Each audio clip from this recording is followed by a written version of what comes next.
AB ನ್ಯೂಸ್ಗೆ ಸ್ವಾಗತ ಸುಸ್ವಾಗತ. ನಾನು ಸೌಮ್ಯ ಸತೀಶ್. ಡಿಸಿ ಬರದಿದ್ದರೆ ಉಪವಾಸ ಸತ್ಯಾಗ್ರಹ, ಹೋರಾಟಗಾರರ ಮಂಜುನಾಥ್ ಖಡಕ್ ಎಚ್ಚರಿಕೆ. ಗ್ರಾಮಗಳ ಅಭಿವೃದ್ಧಿಗಾಗಿ ನಿಲ್ಲದ ಹೋರಾಟ, 3ನೇ ಹಂತದ ಪಾದಯಾತ್ರೆಗೆ ಅನುಮತಿ ಕೋರಿದ ಮಂಜುನಾಥ್. ರೈತರಿಗೆ ಆಗ್ತಿರೋ ಅನ್ಯಾಯ ತಡೆಯಿರಿ, ಜಿಲ್ಲಾಡಳಿತಕ್ಕೆ ನೇರ ಸವಾಲು ಹಾಕಿದ ಸಾಮಾಜಿಕ ಹೋರಾಟಗಾರ. 33 ವರ್ಷಗಳ ಗ್ರಾಮದ ಸಮಸ್ಯೆಗಳಿಗೆ ಮುಕ್ತಿ ಯಾವಾಗ? ಮಾಧ್ಯಮಗಳ ಮುಂದೆ ಅಳಲು ತೋಡಿಕೊಂಡ ಮಂಜುನಾಥ್ ವೈಎನ್. ಗ್ರಾಮೀಣ ಪ್ರದೇಶಗಳ ಸಮಗ್ರ ಹಾಗೂ ಸರ್ವತೋಮುಖ ಅಭಿವೃದ್ಧಿಗಾಗಿ ಸರ್ಕಾರಗಳು ಮತ್ತು ಅಧಿಕಾರಿಗಳು ತೋರುತ್ತಿರುವ ನಿರ್ಲಕ್ಷ್ಯದ ವಿರುದ್ಧ ಸಾಮಾಜಿಕ ಹೋರಾಟಗಾರ ಮಂಜುನಾಥ್ ವೈಎನ್ ಅವರು ತೀವ್ರ ಅಸಮಾಧಾನ ವ್ಯಕ್ತಪಡಿಸಿದ್ದಾರೆ. ಮಾಧ್ಯಮಗಳೊಂದಿಗೆ ಮಾತನಾಡಿದ ಅವರು, ಹಳ್ಳಿಗಳ ಮೂಲಸೌಕರ್ಯ ಹಾಗೂ ಪ್ರವಾಸಿ ತಾಣಗಳಾಗಿ ಮಾರ್ಪಡಿಸುವ ತಮ್ಮ ಸುದೀರ್ಘ ಹೋರಾಟಕ್ಕೆ ಸೂಕ್ತ ಸ್ಪಂದನೆ ಸಿಕ್ಕಿಲ್ಲ ಎಂದು ಆರೋಪಿಸಿದರು. ಕಳೆದ 2014ರಲ್ಲೇ ಸಮಗ್ರ ಗ್ರಾಮಗಳ ಅಜೆಂಡಾ ಕಾರ್ಯಸೂಚಿ ಎಂಬ ಮಹತ್ವದ ಪುಸ್ತಕವನ್ನು ಸಿದ್ಧಪಡಿಸಿ ಮುಖ್ಯಮಂತ್ರಿಗಳ ಕಚೇರಿ ಹಾಗೂ ರಾಜ್ಯಪಾಲರ ಕಚೇರಿಗೆ ತಲುಪಿಸಲಾಗಿತ್ತು. ಅಂದು ಗ್ರಾಮಸ್ಥರ ಸಮ್ಮುಖದಲ್ಲೇ ಈ ಮನವಿಯನ್ನು ಸಲ್ಲಿಸಲಾಗಿದ್ದರೂ ಯಾವುದೇ ಸಕಾರಾತ್ಮಕ ಪ್ರತಿಕ್ರಿಯೆ ಲಭಿಸಿಲ್ಲ ಎಂದು ಅವರು ಬೇಸರ ವ್ಯಕ್ತಪಡಿಸಿದರು.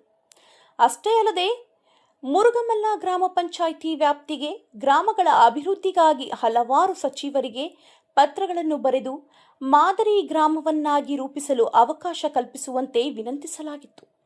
ಆದರೆ ಈ ಮನವಿಗಳಿಗೂ ಅಧಿಕಾರಿಗಳು ಹಾಗೂ ಜನಪ್ರತಿನಿಧಿಗಳಿಂದ ಯಾವುದೇ ತೃಪ್ತಿದಾಯಕ ಉತ್ತರ ಬಂದಿಲ್ಲ ಎಂದು ಮಂಜುನಾಥ್ ತಿಳಿಸಿದರು. 2025ರಲ್ಲೂ ಯರ್ರಕೋಟೆ ಸೇರಿದಂತೆ ಸುತ್ತಮುತ್ತಲಿನ ಗ್ರಾಮಗಳನ್ನು ಪ್ರವಾಸಿ ತಾಣಗಳಾಗಿ ರೂಪಿಸಲು ಮತ್ತು ವಿಶೇಷ ಅನುದಾನ ಒದಗಿಸಲು ಒತ್ತಾಯಿಸಿ ನಮ್ಮ ಹೋರಾಟ ಮುಂದುವರೆದಿದೆ. ಹಳ್ಳಿಗಳಿಗೆ ಅಗತ್ಯವಿರುವ ಮೂಲ ಸೌಕರ್ಯಗಳ ಜಾರಿಗೆ ಆಗ್ರಹಿಸಿ ಫ್ರೀಡಂ ಪಾರ್ಕ್ನಲ್ಲಿ ಸತ್ಯಾಗ್ರಹ ಮತ್ತು ಕಾಲ್ನಡಿಗೆ ರಥಯಾತ್ರೆಯನ್ನು ಹಮ್ಮಿಕೊಳ್ಳಲಾಗಿತ್ತು ಎಂದು ಅವರು ವಿವರಿಸಿದರು.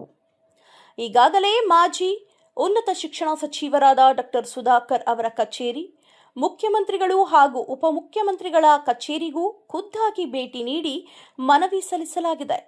ಇನ್ನಾದರೂ ಸರ್ಕಾರ ಎಚ್ಚೆತ್ತು ಗ್ರಾಮೀಣ ಭಾಗದ ಸಮಸ್ಯೆಗಳಿಗೆ ಸ್ಪಂದಿಸದಿದ್ದರೆ ಮುಂದಿನ ದಿನಗಳಲ್ಲಿ ಹೋರಾಟವನ್ನು ಮತ್ತಷ್ಟು ತೀವ್ರಗೊಳಿಸುವುದಾಗಿ ಮಂಜುನಾಥ್ ವೈಎನ್ ಅವರು ಎಚ್ಚರಿಕೆ ನೀಡಿದ್ದಾರೆ.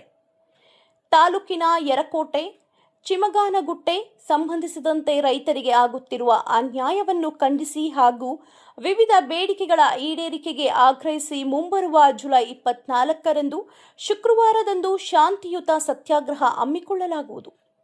ನಮ್ಮ ಹೋರಾಟ ಸಂಪೂರ್ಣವಾಗಿ ಶಾಂತಿಯುತವಾಗಿರಲಿದ್ದು ಯಾವುದೇ ಕಾರಣಕ್ಕೂ ಸಾರ್ವಜನಿಕರಿಗೆ ಅಥವಾ ಸಂಚಾರಕ್ಕೆ ತೊಂದರೆ ಮಾಡುವುದಿಲ್ಲ. ಸರ್ಕಾರದ ಆಸ್ತಿಪಾಸ್ತಿಗಳಿಗೆ ಧಕ್ಕೆ ತರುವುದಿಲ್ಲ. ಕೇವಲ ರೈತರ ಹಕ್ಕುಗಳಿಗಾಗಿ ಮತ್ತು ಹಳ್ಳಿಗಳ ಅಭಿವೃದ್ಧಿಗಾಗಿ ನಮ್ಮ ಹೋರಾಟ ನಿರಂತರವಾಗಿರುತ್ತದೆ ಎಂದು ಸ್ಪಷ್ಟಪಡಿಸಿದರು.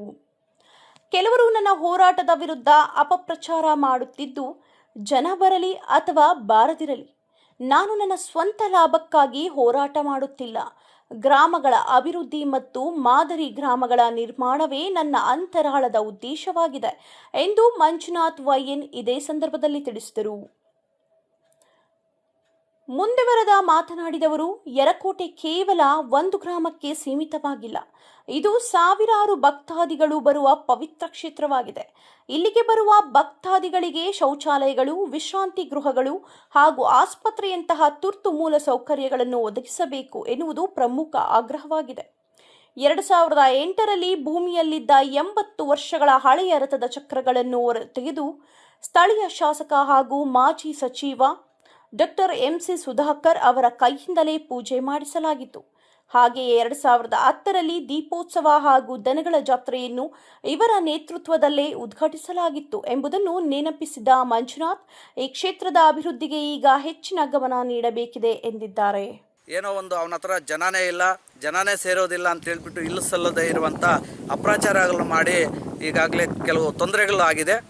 ಇವಾಗ ಜನ ಬರಲಿ ಬರದೆ ಹೋಗಲಿ, ಒಬ್ಬಂಟಿ ಆಗಾದರೂ ಒಂಟಿ ಆಗಲು ನಾನು ಏನು ಯರಕೋಟೆಯಿಂದ ಪ್ರಾರಂಭ ಮಾಡಿ ನನ್ನ 4 ಹಂತಗಳಲ್ಲಿ ಹೋರಾಟಗಳು ಏನು ಮಾಡ್ತಾಯಿದ್ದೀವೋ, ನಾನು ಮಾಡ್ತಾಯಿರೋದು ನನ್ನ ಸಂಸಾರಕ್ಕೋಸ್ಕರ ಅಲ್ಲ. ನಾನು ಮಾಡ್ತಾ ಇರುವಂಥದ್ದು ನಮ್ಮ ಗ್ರಾಮದ ಅಭಿವೃದ್ಧಿ ಹಿಡಿದು ಪ್ರತಿಯೊಂದು ದೇಶದ ಪ್ರತಿಯೊಂದು ಗ್ರಾಮಗಳು ಅಭಿವೃದ್ಧಿ ಆಗಬೇಕು, ಒಂದು ಮಾದರಿ ಗ್ರಾಮಗಳು ಆಗಬೇಕಂತ ನಾನು ಮನಸ್ಫೂರ್ತಿಯಾಗಿ ನನ್ನ ಅಂತರಾಳದ ಮಾತನ್ನು ತಮಗೆ ಸ್ಪಷ್ಟವಾಗಿ ತಿಳಿಸ್ತಾ ಇದ್ದೀನಿ.